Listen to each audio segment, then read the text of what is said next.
Greetings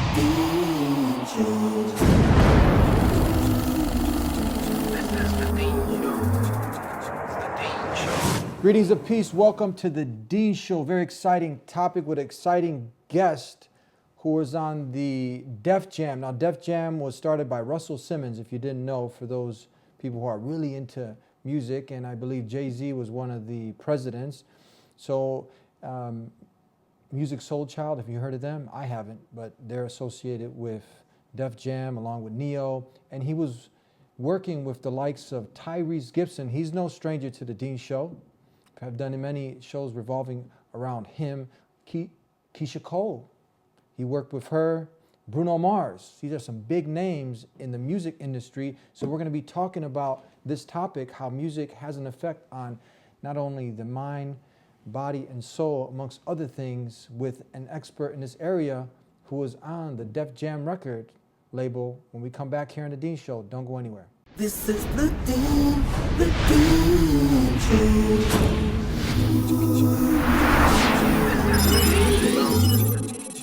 This is the Dean Show.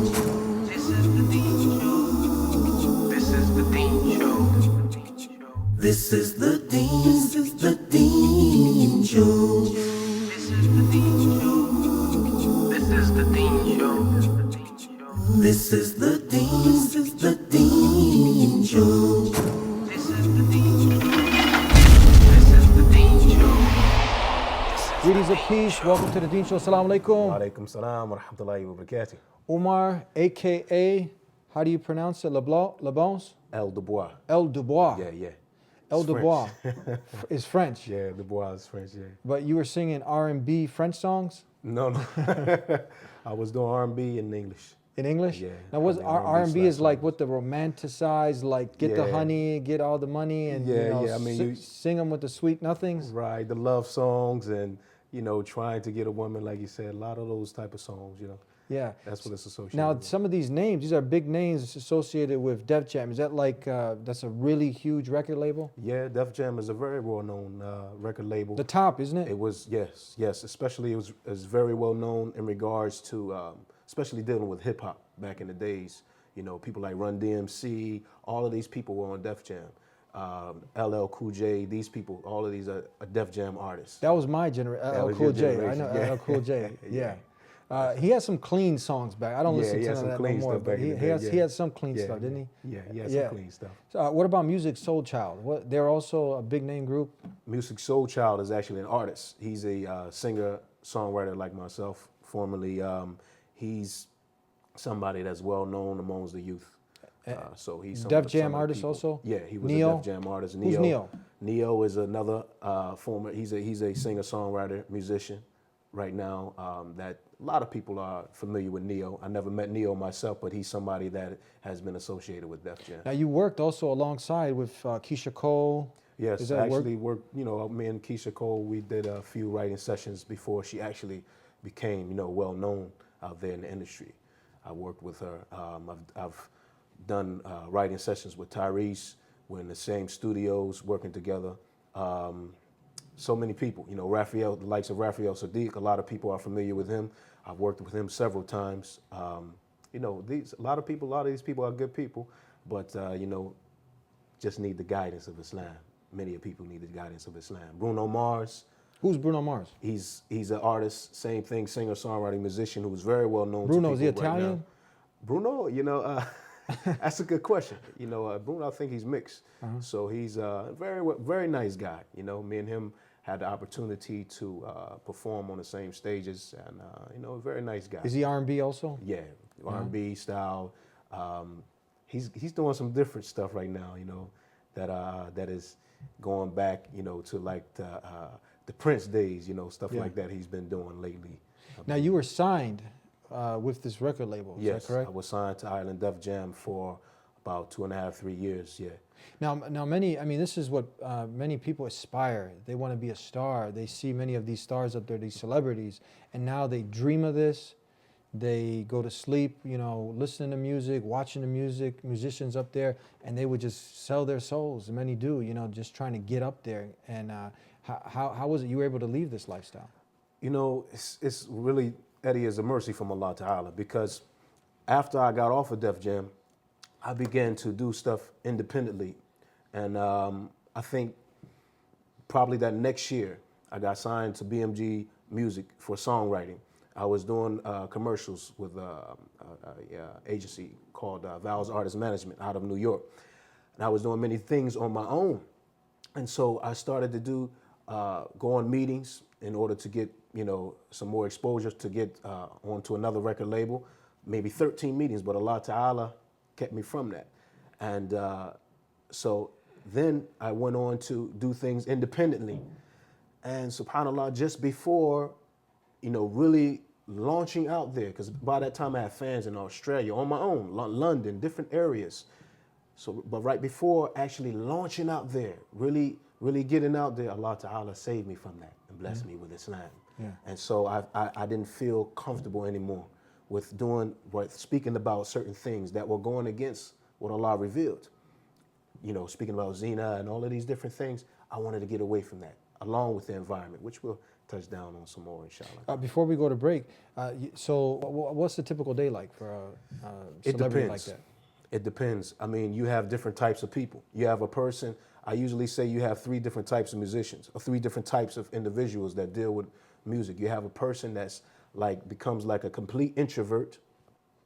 You have one that becomes addicted to women, and then you have one that's addicted to drugs and alcohol. Or you can add a 4th category where you have one that's like a mixture of them all. You understand? So you have different types of personalities. Nobody's the same. So, and all of these areas are dangerous. They're very dangerous. And I maybe was type of person that could possibly be associated with at least 2 of those categories. I never did drugs and alcohol, these type of things. But I didn't like to go out too much and these type of things. But you see that any one of those things really had effects on people, really had effects on each and every one of those people that you see doing it. They fit one of those categories, you know. Yeah, we were going to talk about some more of different people that you've known that went down this course, and it seems like, you know, the world just opens up to you. And you would think you'd be very happy, but actually many people end up becoming very despondent and the opposite. We're going to be talking with you on the effects of the music that it has on the heart, mind, body, and soul. Here in the Dean Show with former Def Jam artists. Don't go anywhere. We'll be right back. Please subscribe to The Dean Show. Follow us on our official Facebook and Twitter pages in the links below. Please also help support The Dean Show by making a donation in the link below. Back here on The Dean Show, entertainment. Seems like you turn on the TV, someone turns on the TV, you know, all this entertainment, entertaining us. And many of times, or most of the time, people are forgetting that we have a purpose in this life. Absolutely. We just haven't been created for play and horsing around, you know, there's a time and place. But you got serious with life. You figured out what the purpose of life is. You're living it. Compared your heart to back then to now, how does it feel? Bismillah, alhamdulillah, wa salatu wa salamu ala rasulillah. And that's something that I needed to start with, because that gives me that especially with the question you just asked me, you know, what is the difference now versus then? That's what you want to know about, right? You know, the thing is, Eddie, when you go out and you're doing all of those things, as you experience yourself, many times you spoke about these things, you start to ask yourself, what is the purpose of life? You ask yourself, what is the purpose of life? And I literally, Eddie, I used to have these conversations with many of my friends. After going out of these things, many of them are musicians just like myself. We would next day ask each other, what was the purpose of that? Does that matter now? Did all of that we did last night, does it matter now? And the answer was no, it didn't matter. Now we were questioning what is the true purpose of life. And this is something that people didn't want to ponder on, especially the people that I was around. A lot of people try to get around this question, because if you ask yourself that question, then you have to face what? The question of death. You have to face the reality of death, that soon you're going to die. And what happens then? So soon after, I began questioning, and I ran across some brothers that were, one of my friends actually took Shahada before me. And we used to sit up speaking about the purpose of life. And I was given the Quran. And for months, this Quran was sitting on my shelf, literally, for months, for a long time. And I regret that now, because maybe, you know, I would have got the chance to enter Islam much sooner. But I read, before that, he gave me a book that was called The Essay on the Jinn by Dr. Bilal Phillips. This was the translation that he did by Ibn Taymiyyah, Essay on the Jinn. And he knew that I was into things dealing with the unseen. So I read this and it absolutely blew me away, because I never read anything like that. And then after that, this is when I got a chance to read the Quran. Now keep in mind, at this time, I had read so much different material. I was somebody that really was in search of the truth. You can ask anyone that was around me at the time. I would read all different types of books on Buddhism, Taoism, Confucianism, dealing with, as I was born and raised as a, you know, raised as a Christian in a Christian home, as a Baptist. So I had read the Bible. You know, of course, you're reading the Old Testament, so you're dealing with the Torah. But nothing really resonated in the heart, except that I saw that Jesus, peace be upon him, and all of the prophets were praying and prostrating to one creator. So there was a time in my life, I remember being, you know, in my early 20s saying, I want to be like them. I don't know, you know, what way of life teaches that, but I want to be like them. And that's when I realized that my family was doing something opposite from what was, you know, what they were taught. So this is what led me to that path of truth. So when I read the Quran, bring that back to there, when I read the Quran, this was something that was absolutely amazing. This was something that was speaking about all of those prophets that I had read about before, worshiping one creator, you know, not worshiping the creation. And that's something that everybody knows in their heart, that what they're supposed to be doing is worshiping the creator. Everybody knows that in their heart when they're born. As we know that what the Prophet mentioned, that every child is born on the fitra. Every child is born upon worship, knowing that they're supposed to worship Allah and Allah alone, one God and one God alone, without worshiping anything besides him.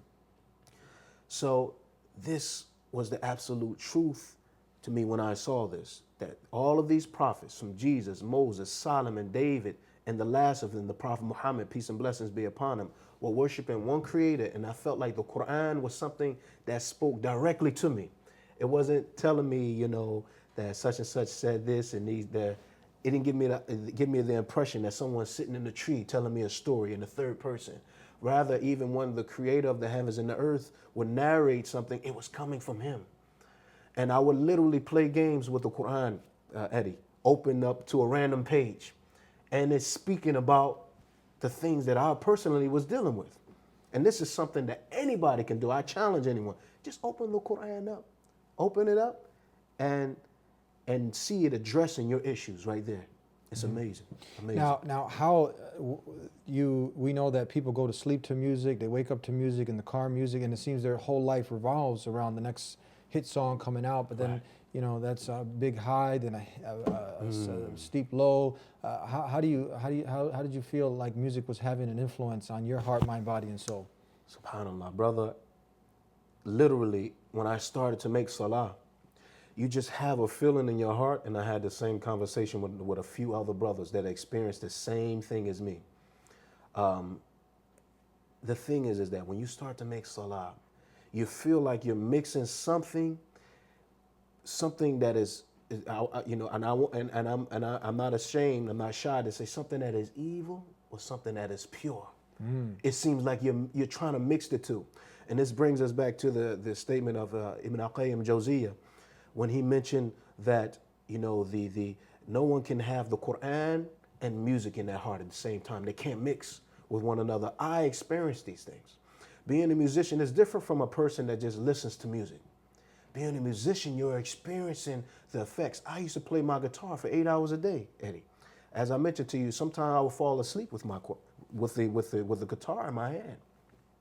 So, and playing piano, I play piano, guitar, harmonica, play various different instruments, you know, bass, guitar, just to, you know, you want to feel the different vibration and it develops different sound. You were like a one-man band. Yeah, that was exactly me. I mean, there was when I was in the studio, it was just me playing everything, doing the background vocals, doing everything. Anyone who knows me or who knew me in the past will attest to that, you know? So the effects of it, so somebody, you talking about feeling the effects, this was the plan of Allah for me to feel those effects of this and to be able to, I believe, to be able to warn people against it, because it's something many people talk about, the difference of opinion and things like this.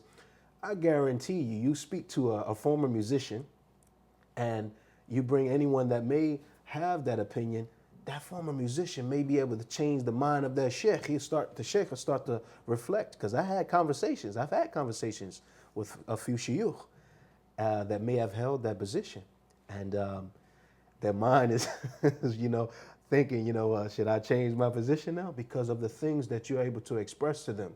It's not a game. It's extremely dangerous. And you were, I mean, you lived it 8 hours a day playing all of these. Whenever you are sad, Eddie, you want to turn to the music to make you feel better. Many musicians, former musicians like myself, had the same experience.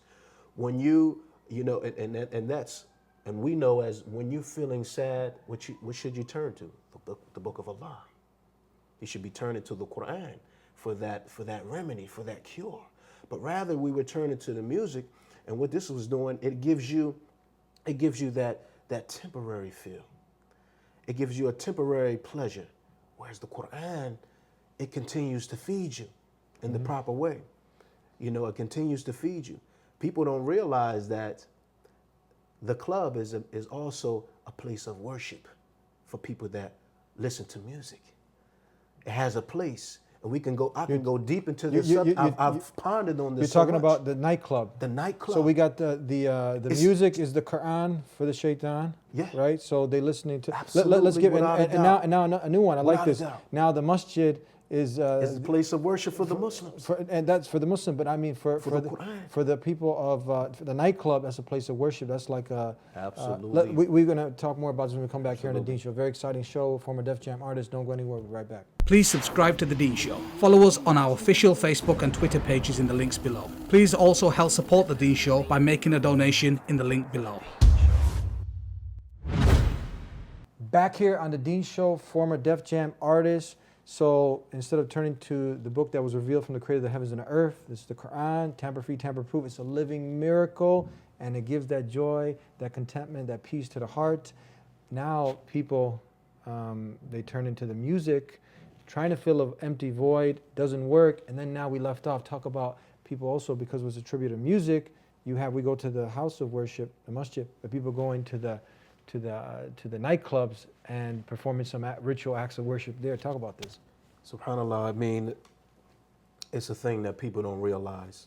You have a place of worship where the people that want to worship the creator of the heavens and the earth, they go to recite the Quran. And this is not the only place people go to recite the Quran, but it's known as one of the places when you go inside of the house of Allah, you see people, you can go to areas and it's buzzing like bees, you know. People are reciting the Quran. And so you see this is a place of worship, you know, for people that want to worship the creator. Then you have those who not unknowingly are worshiping the shaitan, because you have it has its place of worship. And this place is the nightclubs. You know, you have if you were to turn off the music alone and just hear about what people are talking about in the songs, it's always 99% of the time leading to the disobedience of Allah, the disobedience of the creator of the heavens and the earth.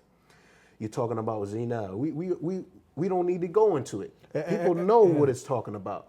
If the music was shut off, half of this stuff people wouldn't listen to it. So the music is added for that effect that, you know, that takes a person in a trance, hypnotic trance. You know, even scientists know that music has an effect on you that is very hypnotic. You know, I know this as a former musician. It's something that's very hypnotic. So you may listen to something that you wouldn't normally listen to without that music in there. You know, people say, oh, as long as the lyrics are fine. You know, people don't realize the effects of, you know, even something like jazz. You know, you're talking about instrumentation, it has effects on the heart, and it may be that you may cause so much damage to your heart that when you read the Quran, It won't have any effect on them. People need to reflect on something, right? And I don't want to go too deep, because I know the time is limited. Reflect on this. Like the Quran, music can be recited, it can be listened to, and it can be written down. People don't think about that.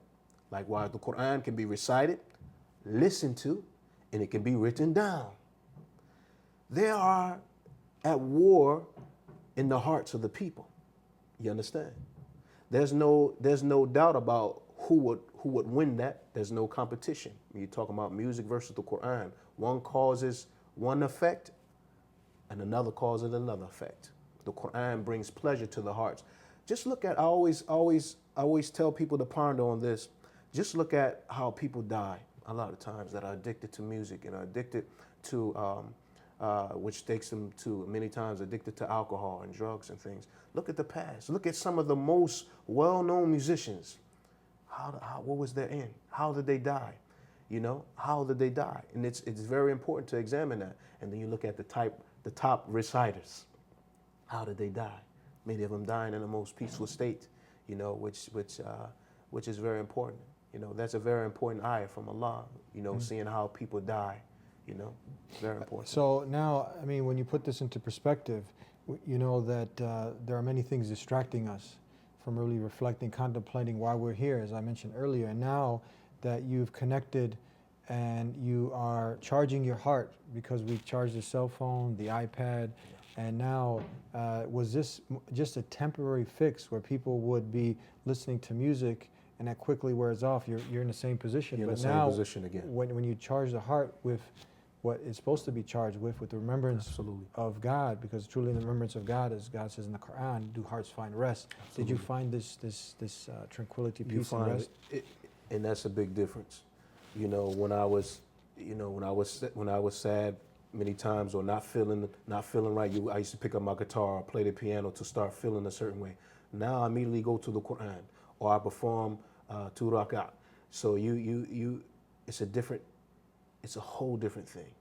You're dealing with a whole different level of tranquility, and I encourage any brother or sister that are dealing with this struggle of music, you know, just go a day or two without listening to it. Challenge yourself. Challenge yourself. When I embraced Islam, one of the first things I did, and you're talking about a former musician, so no one can tell me how hard it is. You understand how difficult it is. No one can tell me about the difficulty.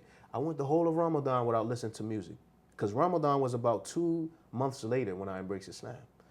So I went that whole Ramadan without listening to music, and I felt as if I didn't need it anymore, you know. And I had dealt with some trials after Ramadan, until later giving it up. Now it's been about almost 6 years or so since I've played a guitar or any instrument. Mm-hmm. It's been about 6 years now, alhamdulillah, since I've completely left the music industry itself. So I encourage brothers and sisters to start to pick up the Quran. Even if you're reading a verse a day, 2 verses, start 5 minutes. Start small and build up, you know. Give the Quran its rights. Don't just leave it on the shelf to collect dust and then take it down for Ramadan and we read the Quran. But rather we should be reading, reflecting, reflecting upon the tafsir, going to books of tafsir. You know, there's many books of tafsir in English for even the English reader to read now.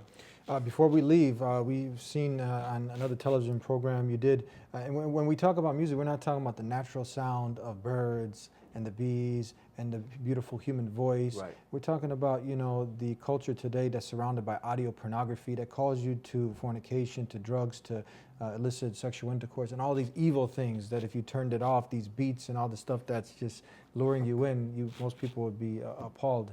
But now you've also done some nasheed where it's your voice. Can you leave us? Could you leave our audience with something of maybe 15 seconds?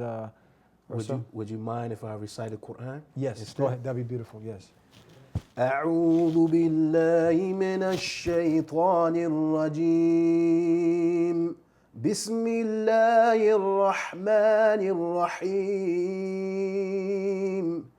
تبارك الذي بيده الملك وهو على كل شيء قدير الذي خلق الموت والحياة ليبلوكم أيكم أحسن عملا وهو العزيز الغفور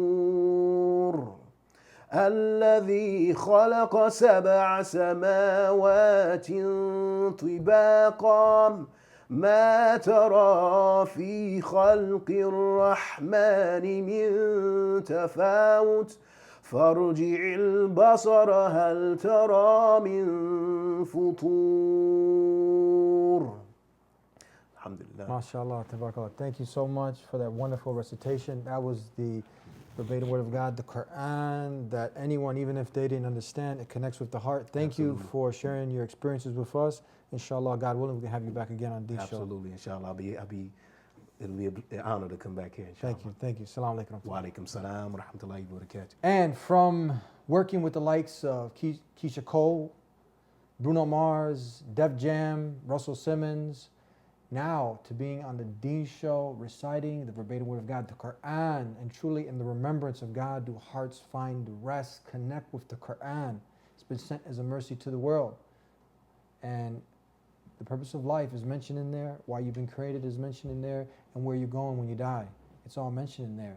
So now you can sit back and keep listening to these nasty lullabies that are out there putting you to sleep, calling you to all sorts of things that just corrupt your heart, mind, body, and soul, or you can purify it. You can charge up the heart, give it back to the one who created it, and you will have that peace and contentment. So benefit from the advice that we gave here today. Subscribe if you haven't already. You can follow us now on the Twitter and the Facebook, also on the Instagram. We'll see you next time here on the TheDeenShow, God willing. Until then, peace be with you. Please subscribe to The Dean Show. Follow us on our official Facebook and Twitter pages in the links below. Please also help support The Dean Show by making a donation in the link below.